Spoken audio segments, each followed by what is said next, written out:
Joy Dinay. As the class will and testament. Every day is vibrant. Every minute is an adventure. The decisive wait is fast approaching. It's almost over as we take our final vows to the portals of St. Anthony Montessori. And another phase is yet again waiting as we whirl on our high school togas.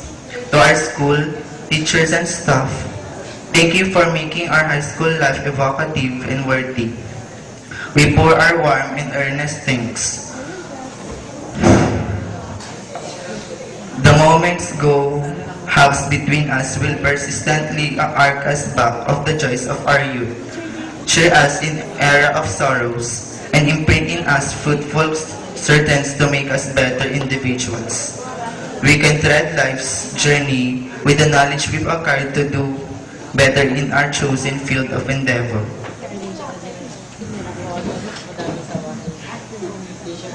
To our non-teaching staff, we extend our profound independentness, appreciation for the effort of making us upright citizens of the land. We ratify our traits we possess to our laudable successors that will gradually rally around our alma mater. Ultimately, the towering height of Mark Lawrence Delfinado and Philip Gerald Reyes shall be passed to Clifford Dian. Our math teacher would have put it, she is in love with numbers, that is because she excels in math. April Chris Paimola is hereby the Ellen of Strategy and Technique.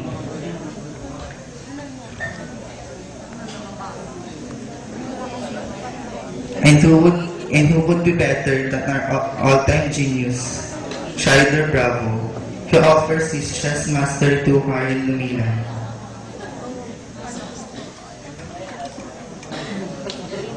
The dancing shoes of sweethearts shall be given to Ampalia Anonymous.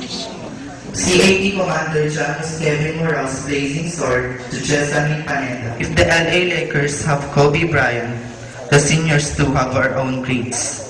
To mention, Lucky Chang Sabate, Janus Morao, Francis Alan Corpus, Leo J. Cabading, and Philip Gerald Reyes.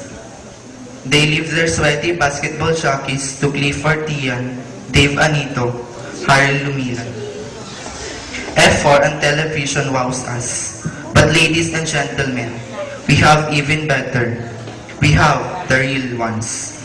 Lucky Jam Zabate, Brian Encarnacion, Leo J. Cabading, and Philip Gerald Reyes. They leave their next episodes to Dave Anito, Clifford Dian, and Kenneth Lau. This modern-day lady has the capability to keen on sports, trouble-free, and be in control but still be feminine flair in yours. Chandel Alvin Vilwan. His armor and shield is given hand to Clifford Dian.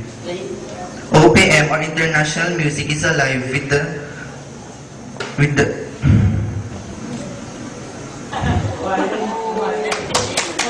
Few people appreciate the art of drawing.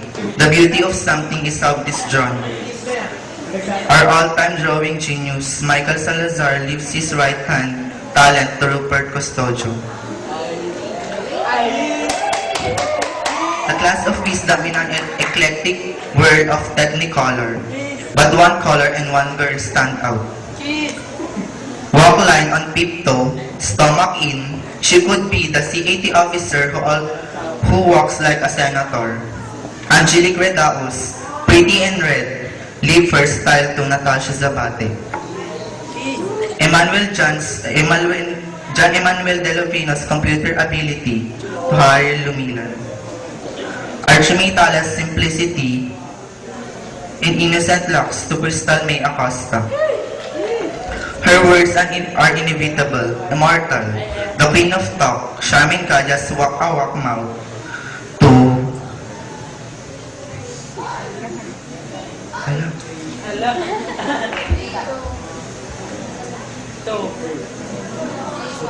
John Kenneth Fernandez, handsome features to Clifford Dian.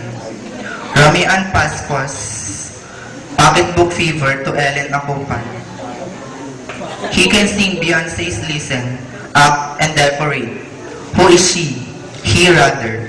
Yes, his neat artistic abilities definitely grab attention. But he's more than that. He's intelligent, too.